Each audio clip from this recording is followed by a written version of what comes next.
Friends వాట్సాప్లో కొన్ని పంపకూడని messages ఉంటాయి ఫ్రెండ్స్. అవి పంపితే మాత్రం మీ పైన సైబర్ క్రైమ్ అవుతుంది ఫ్రెండ్స్.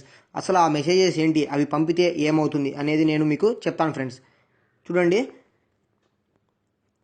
ఇక్కడ ఒక అమ్మాయి ఫోటో పెట్టి కింద ఒక ఆడియో అనేది మనకి పంపిస్తున్నారు ఫ్రెండ్స్. ఆ ఆడియో ఏంటో ఇప్పుడు మనం ఒకసారి విందాం ఫ్రెండ్స్.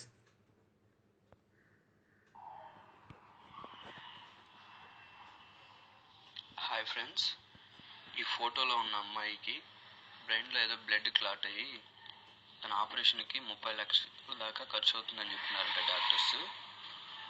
మనం చేయాల్సింది ఏమీ లేదు. ఈ అమ్మాయి ఫోటోని మన వాట్సాప్లో ఉన్న ఫ్రెండ్స్కి కానీ షేర్ చేసామంటే వాట్సాప్ కంపెనీ వాళ్ళు వచ్చి తనకి ఒక షేర్కి 1 రూపీ దాకా ఇస్తామని చెప్పినారంట. మన చేత సహాయం మనం చేయాలి కదా. మనం చేయాల్సిందల్లా ఏంది, షేర్ చేయడం వరకే. షేర్ చేస్తే తనకేదో కొంచెం లైఫ్లో సేవ్ చేసినట్టు ఉంటుంది, తన ఆపరేషన్కి హెల్ప్ చేసినట్టు ఉంటుంది. దయచేసి దీన్ని మానవత్వం ఉన్న వాళ్ళు ప్రతి ఒక్కరు మీరు మీ ఫ్రెండ్స్కి అందరికీ షేర్ చేయండి ఫ్రెండ్స్. షేర్ చేస్తున్నారని నమ్ముతున్నాను. అందరికీ మానవత్వం ఉందనుకోనే మీకు షేర్ చేస్తున్నాను. Bye friends. ఆడియో విన్నారు కదా ఫ్రెండ్స్. ఈ అమ్మాయి బ్రెయిన్లో బ్లడ్ క్లాట్ అయిందంట ఫ్రెండ్స్. ఆపరేషన్కి 30 లక్షలు ఖర్చు అవుతుందంట ఫ్రెండ్స్. అయితే మనం ఒక పని చేయాలి అంట.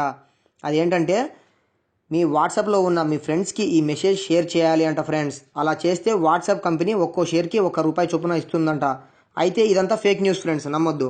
వాట్సాప్ కంపెనీ ఇలాంటి మెసేజ్కి డబ్బులు ఏమి ఇవ్వదు ఫ్రెండ్స్. ఇక అసలు విషయానికి వస్తే, ఈ మెసేజ్ నిజమేమో అని మీరు అనుకొని మీ ఫ్రెండ్స్కి షేర్ చేశారంటే అంతే సంగతులు ఫ్రెండ్స్. ఈ ఫోటోలో ఏ అమ్మాయి ఫోటో అయితే ఉందో ఆ అమ్మాయి సైబర్ క్రైమ్ వాళ్ళకి కంప్లైంట్ ఇస్తుంది.